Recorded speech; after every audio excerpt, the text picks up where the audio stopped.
Hello दोस्तों, welcome back to biology पाठशाला। चलिए बहुत ही इंपॉर्टेंट टॉपिक अंडरस्टैंड करते हैं आज हम कि माइक्रोस्पोर माइक्रोस्पोरोजेनेसिस कैसे होता है। तो माइक्रोस्पोरोजेनेसिस एक बायोलॉजिकल प्रोसेस है जिसमें diploid microspore mother cell meiosis के थ्रू हैप्लॉइड माइक्रोस्पोर बनाते हैं। ये माइक्रोस्पोर आगे चल के पॉलन ग्रेन बन जाते हैं। मतलब आप डायग्राम के थ्रू समझ सकते हैं कि आपके पास क्या होता है कि एक particular diploid diploid diploid diploid क्या होती है, हमारे पास particular diploid microspore mother cell होती है। डिप्लॉयड माइक्रोस्पोर मदर सेल होती है, मदर सेल। यही डिप्लॉयड माइक्रोस्पोर मदर सेल कौन सा प्रोसेस करते हैं, मियोसिस का प्रोसेस करते हैं। और मियोसिस का प्रोसेस करके क्या बनाते हैं, हैप्लॉइड पॉलन ग्रेन्स बनाते हैं। क्या बनाते हैं, हैप्लॉइड माइक्रोस्पोर्स बोलते हैं, या इन्हीं को हम क्या बोलते हैं, पॉलिन ग्रेन बोलते हैं। तो इसका ये क्या करते हैं, फॉर्मेशन करते हैं। तो each microspore mother cells divide meiotically, meiosis का प्रोसेस करते हैं और फॉर्म करते हैं टेट्राड ऑफ हैप्लॉइड माइक्रोस्पोर, जिसको हम लोग बोलते हैं पॉलिन ग्रेन। देखो, एक सेल, दो सेल, तीन सेल, चार, चार हैप्लॉइड सेल्स बनते हैं, इसीलिए इसको बोलते हैं टेट्राड और हैप्लॉइड बनते हैं, टेट्राड ऑफ हैप्लॉइड। क्योंकि हमको पता है कि मियोसिस का प्रोसेस होके 4n, चार हैप्लॉइड सेल्स बनते हैं। तो डिप्लॉइड माइक्रोस्पोर मदर सेल के अंदर आपका पर्टिकुलर मियोसिस का प्रोसेस होके ये चार हैप्लॉइड टेट्राड ऑफ माइक्रोस्पोर बन रहे हैं। आई होप आपको इतना समझा होगा। चलिए आगे इन डिटेल इसको समझते हैं।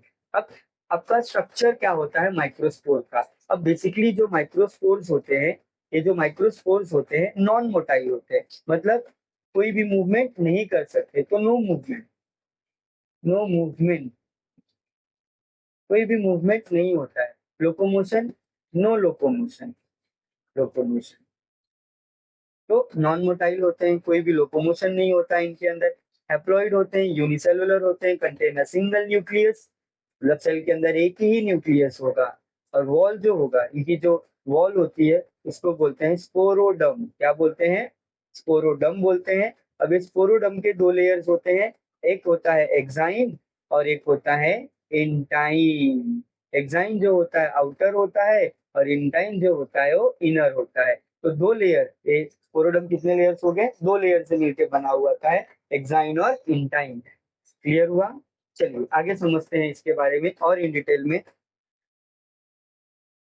में समझते हैं। जो एक्साइन होता है, एक्साइन जो होता है थिक होता है, टफ होता है, क्योंकि आउटर वॉल है, क्या करेगा, प्रोटेक्शन में हेल्प करता है। इसीलिए प्रोटेक्शन में हेल्प करता है, इसीलिए क्या होता है, थिक और क्या होता है, टफ होता है। ये बेसिकली बना होता है made up of the sporopollenin. इससे बना हुआ होता है स्पोरोपोलिनिन।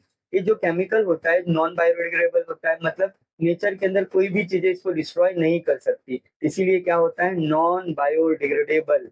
मतलब इसका डिग्रेडेशन इसका डिग्रेडेशन नहीं होगा, इसीलिए नॉन बायोडिग्रेडेबल होता है। आई होप आपको इतना क्लियर हुआ होगा। और एक ऐसा होता है स्मूथ होते हैं या स्ट्रक्चर्ड होते हैं, डिजाइन पैटर्न होते हैं उसके ऊपर स्पेसिफिक। ये बेसिकली कंटेन करता है जर्म पोर्स। मतलब सपोज करो एक आउटर वॉल ऐसा है, ऐसा है, तो इसके बीच में छोटा छोटा स्पेस होगा, इन स्पेस को बोला जाता है जर्म पोर बोला जाता है। और यही जर्म पोर से बनता है पॉलन ट्यूब। ठीक है। अगला अंदर का लेयर होता है, that is called as intine. ये थिन होता है, इनर लेयर होता है। ये बेसिकली बना होता है सेलुलोज और पैक्टिन से। इनका फंक्शन होता है, अब बेसिकली सॉरी, ये इन सेलुलोज और पैक्टिन से बने होते हैं इंटाइन। अब जो जर्म पोर्स की बात की थी, मैंने बोला था ना आउटर वॉल पे छोटे छोटे ऐसे गैप्स होंगे, इन गैप्स को क्या बोलते हैं, जर्म पोर बोलते हैं। ये जर्म पोर से ही बनते हैं आपके पॉलन ट्यूब। इसका जर्मिनेशन होता है, पॉलन ट्यूब का जर्मिनेशन होता है। तो जर्म पोर से किसका जर्मिनेशन होता है, पॉलन ट्यूब का जर्मिनेशन होता है, फॉर्मेशन होता है। अगर मैं इसको एक फ्लो चार्ट, एक पैटर्न में समझाऊं, तो सबसे पहले हमने बात की आपके टिपिकल पॉलन ग्रेन्स की। पॉलन ग्रेन्स नॉन मोटाइल है, हैप्लॉइड है, यूनिसेलुलर है, सिंगल न्यूक्लियस कंटेन करते हैं। इनका जो वॉल होता है पॉलन ग्रेन का, that is called as a sporoderm. कितने लेयर्स होते हैं, टू लेयर्स होते हैं। आउटर लेयर को एक्साइन बोलते हैं, इनर लेयर को इंटाइन बोलते हैं। एक्साइन जो होता है आपका आउटर लेयर ठीक होता है, जो स्पोरोपोलिनिन से बना होता है, नॉन बायोडिग्रेडेबल होता है। इसके ऊपर स्मूथ पैटर्न्स होते हैं या स्ट्रक्चर्ड होता है। और यहाँ पे जो छोटे छोटे गैप्स होते हैं, that is called as a germ pore बोलते हैं। इन जर्म पोर से किसका डेवलपमेंट होता है? पॉलन ट्यूब का जर्मिनेशन होता है। अब जो इनर लेयर होती है दैट इज इंटाइन, जो बनी हुई होती है आपकी सेलुलोज और पैक्टिन से। आई होप आपको यहाँ तक एक माइक्रोस्पोर का स्ट्रक्चर समझ चुका होगा, मतलब आपने पॉलन ग्रेन का स्ट्रक्चर समझ लिया है। ठीक है, आई होप आपको इतना क्लियर हुआ होगा। अब अगला टॉपिक जो है उसके बारे में समझते हैं, pollen viability के बारे में। Pollen viability referred as the functional ability of pollen grain to germinate and develop into male gametophyte। समझ रहे हैं? तो pollen grain की कैपेबिलिटी है कि ये जर्मिनेट हो और जर्मिनेट होके क्या बन जाए आपका? Male gametophyte. क्या बन जाए? Male gametophyte. ठीक है, तो इसकी जो वाइबिलिटी होती है, मतलब फंक्शनल एबिलिटी होती है कि pollen grain to germinate and develop into male gametophyte. इसी वाइबिलिटी को, इसी कैपेबिलिटी को, इसी फंक्शनलिटी को, इसी एबिलिटी को हम बोलते हैं पॉलन वाइबिलिटी। ठीक है, अब ये इन्फ्लुएंस हो सकता है अलग अलग फैक्टर से, टेम्परेचर, ह्यूमिडिटी। समझ रहा है?